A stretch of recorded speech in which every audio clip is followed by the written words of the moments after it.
నమస్తే, welcome to our channel. నేను పద్మిని. ప్రస్తుతం పాటు సీనియర్ జర్నలిస్ట్ ఇమ్మంది రామారావు గారు ఉన్నారు. మాట్లాడదాం సార్. నమస్తే నమస్తే అమ్మా.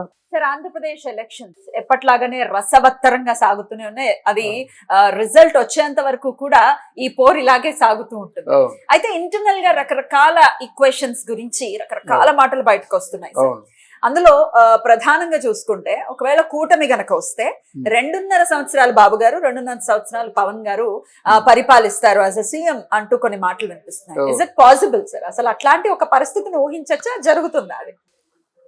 ఒకరికి 9 సంవత్సరాలు ముఖ్యమంత్రిగా పనిచేసే అనుభవం ఉంది. ఒకరికి ఇప్పుడిప్పుడే తడబడుతూ అసెంబ్లీలోకి అడుగులు వేసుకుని వెళ్ళే పరిస్థితి గనక ఎవరు ఎన్ననుకున్నా సరే పవన్ కళ్యాణ్ అటువంటి డెసిషన్ తీసుకోడు. ఎందుకంటే వీళ్ళు ఏమనుకున్నారు, ప్రజాస్వామ్యాన్ని పరిరక్షించాలనుకున్నారు. లేకపోతే ఆంధ్రదేశంలో ఒక అంగుళం జాగా మిగలదు, మన తాలూకు ఖజానాలో కూడా రూపాయి మిగలదు. వీళ్ళ తాలూకు చేసిన అప్పులకే నియర్లీ 12 లక్షల కోట్ల అప్పు చేసినట్టయితే జగన్మోహన్ రెడ్డికి ఆ అప్పులు తీర్చడానికే అయిపోతుంది. అందుకే ఒక సంవత్సరానికి 20 కోట్లు, 30 కోట్లు, 50 కోట్లు అప్పులే తీర్చినట్టయితే మరి ఇక ఇప్పుడు ఆంధ్రదేశంలో ఉన్నటువంటి జాతీయ సంపదన్నిటి తాకట్టు పెట్టేశాడు. ఎక్కడెక్కడ భూములు ఉన్నాయి అన్నీ కబ్జా అయిపోయినాయి. ఋషులు తిరిగే ఋషికొండలోనూ సగభాగం ఆ గుండెలు బద్దలు చేసి కన్స్ట్రక్షన్ కట్టేశాడు. మందుబాబులు ఉన్నట్టయితే మందుబాబులు అంటే వాళ్ళ తాలూకు తాగే తాగుడు మీద 25,000 కోట్ల రూపాయలు అప్పు చేసేసాడు. అంటే ఏమిటి, ఇక్కడ ఎవరు వచ్చినప్పుడు కూడా ఆంధ్రదేశంలో ఉన్నటువంటి ప్రభుత్వం ఈ 25,000 కోట్లకు కూడా వడ్డీ కట్టవలసింది లేదా తీర్చవలసింది. ఇటువంటి నిర్వాకాలు చాలా చేశాడు.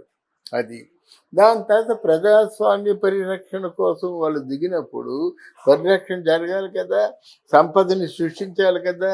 ఇప్పుడు సంపదని సృష్టించాలంటే ఒక చంద్రబాబు నాయుడే సంపదని సృష్టించగలడు. ఎలాగంటే 33,000 ఎకరాల ఒక ల్యాండ్ని పూల్ చేశాడు. మీ జీవితాలు బాగుపడతాయి, మీకు దీని బదులుగా కమర్షియల్ ల్యాండ్ ఇస్తాను, ఈ ల్యాండ్కి ఎంతైతే వాల్యూ ఉందో అంతకు మించిన వాల్యూ గల కమర్షియల్ ల్యాండ్ ఇస్తానని చెప్పి వీళ్ళందరి దగ్గర చేసి ఒప్పించి తీసుకొచ్చాడు. ఆయన ఎలాగ సంపద సృష్టిస్తారంటే ఒక 13,000 ఎకరాలు సరిపోతుంది అమరావతికి. సేఫ్టీగా ఇంకొక 13,000 ఎకరాలని ఉంచండి. ఆ మిగతా భూమిని మనిషికి 500 ఎకరాలు ఇస్తే కోలలు వచ్చేస్తారు.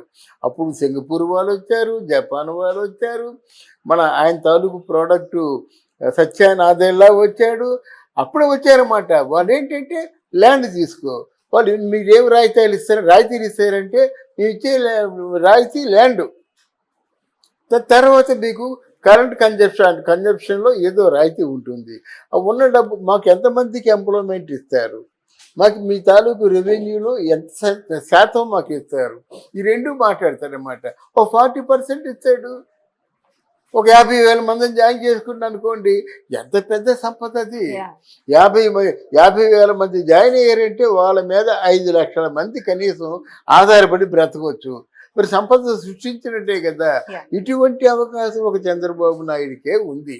అది అందువలన ఇది లేకుండా నేను వస్తాను, నేను సీఎం అవుతాను అనుకుంటే మాత్రం ముమ్మాటికి జనసేన పార్టీ అధినేత పవన్ కళ్యాణ్ తప్పు. బట్ ఆయన పార్టీ పెట్టింది లేకపోతే ప్రజల కోసం ఏదైనా పని చేయాలి అనుకున్నది వేరే పార్టీల అండదండల్లో ఉండి చేయాలని అనుకోరు కదా. జనరల్ గా ఎవరైనా పార్టీ పెట్టి ఎవరైనా దాన్ని నడిపించేటటువంటి పరిస్థితి ఉంటే సీఎం అవ్వాలని అనుకుంటారు. ఈవెన్ వాళ్ళ ఫ్యాన్స్ కానీ లేకపోతే ఆయన కోటేసే వాళ్ళు కూడా అనుకుంటారు. వాళ్ళు డిసప్పాయింట్ అవ్వరా?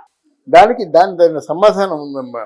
ఎందుకంటే అసలు మామూలుగా అసెంబ్లీలో అంటే ప్రవేశించగానే నేను ముఖ్యమంత్రి అంటే అది కరెక్ట్ కాదు, మొండిగా చేయకూడదు.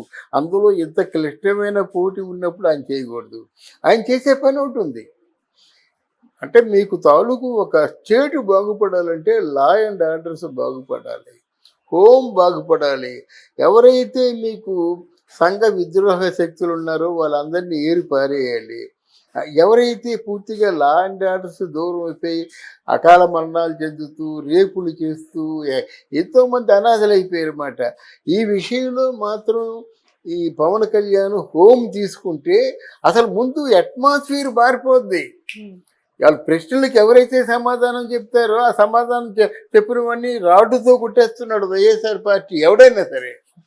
తర్వాత ఎక్కడ చూసినా కబ్జాలు చేస్తున్నారు, ఎక్కడ చూసినా మానభంగాలు, ఎక్కడ చూసినప్పుడు కూడా ఏమాత్రం రక్షణ లేదు.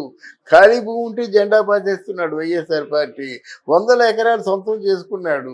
అంటే దీని మీద ఒక ఆధిపత్యం ఉంటే కానీ నిజాయితీతో కూడుకున్నటువంటి అంటే డాగ కళ్ళతో ఆయన చూసి విచక్షణ రహితంగా వాళ్ళందరినీ పక్కకు తోసేస్తే మాత్రం, శిక్షిస్తే కానీ మాత్రం ఆంధ్రప్రదేశ్ బాగుపడదు.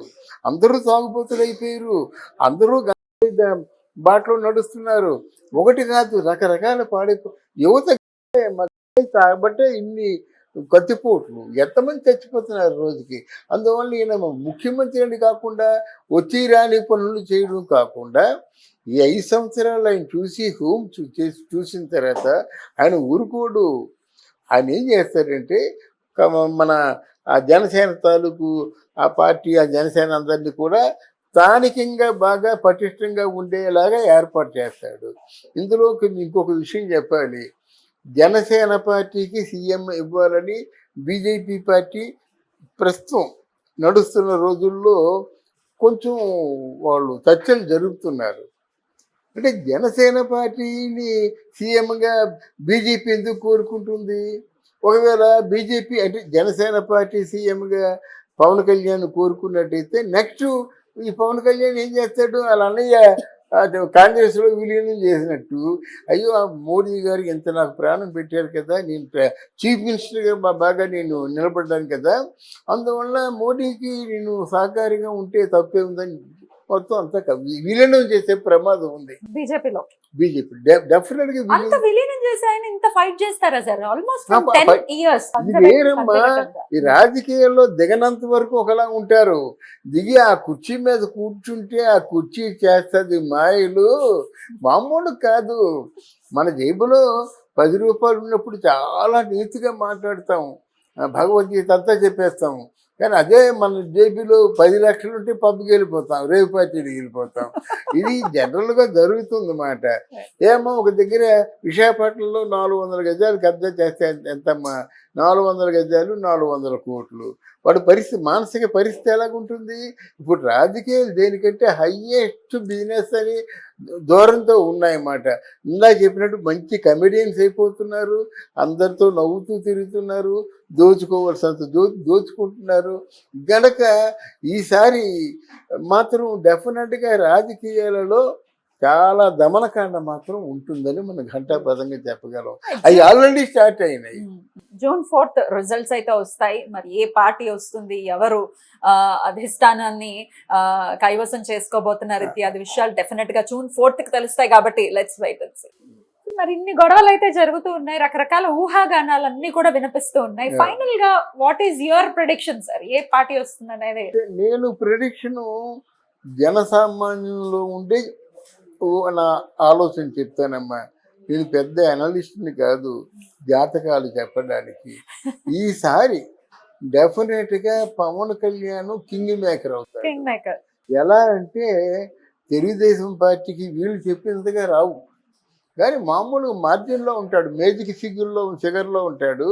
ఆ మేజిక్ ఫిగర్లో ఉండి తెలుగుదేశానికి సపోర్ట్గా ఉంటాడు, తప్పకుండా ఉంటాడు. ఆయన చంద్రబాబు నాయుడు ఎంత ఫెయిర్గా ఉన్నాడంటే జనసేనలో ఉన్న వాళ్ళకి కూడా 5 మినిస్టర్లు ఇస్తా అంటున్నాడు. అంటే వాళ్ళు 15 మంది నిలబడినట్టయితే 5 మినిస్టర్లు 5 నామినేటెడ్ పోస్టులు ఇస్తా అంటున్నారు. చాలా బాగుంది కదా. తర్వాత ఏమో ఈయనకి హోమ్ ఇస్తా ఉంటున్నాడు. ఆ హోమ్ అని ముందు మొదలుపెట్టింది మనమే, ఎందుకంటే హోమ్ అంటేనే మనకి ఎక్కడ వాళ్ళు అక్కడ ఉంటారు. తర్వాత ఏంటంటే వీళ్ళు ఏంటంటే మేకపోతు గాంభీర్యాన్ని ప్రదర్శిస్తూ వైసీపీ గెలిచేస్తుంది అంటున్నారు. ఎక్కడ గెలిచేస్తుంది? అక్కడి నుంచి ఆ నగిరి నుంచి చూస్తుంటే అందరూ బడా నాయకులు అందరూ కూడా మా వాళ్ళే మమ్మల్ని ఓడిస్తున్నారని చెప్తున్నాడు అన్నమాట. కొడాలి నాని లాంటి పెద్ద ఆసామి, అయ్యో బోర్డు డబ్బు ఖర్చు పెట్టేశానండి, మా వాళ్ళే నా డబ్బు అంతా తీసిపోయినారు, వాళ్ళందరూ ఫారెన్ వెళ్ళిపోయారు అంటున్నారు అన్నమాట. ఇటువంటి విపరీతాలు వాళ్ళు జరిగినప్పుడు వాళ్ళు వాళ్ళ డబ్బులు వాళ్ళు వెనక్కి తిరిగి తెచ్చుకోవడానికి ప్రయత్నం చేస్తారు. కానీ ఇప్పుడు ఎవరు గెలిస్తే ఉంది, పెద్ద నాయకులు అందరూ పోతున్నారు. అందువల్ల వీడు తప్పకుండా గవర్నమెంట్ను ఫామ్ చేస్తాడు. ఆ రోజు మిమ్మల్ని పెర్మిషన్ అడుక్కొని మీరే ఉండి మనం చెప్పుకుంటాం. తప్పకుండా సార్. థ్యాంక్ యూ నాన్న, thank you sir. Thank you. నమస్తే.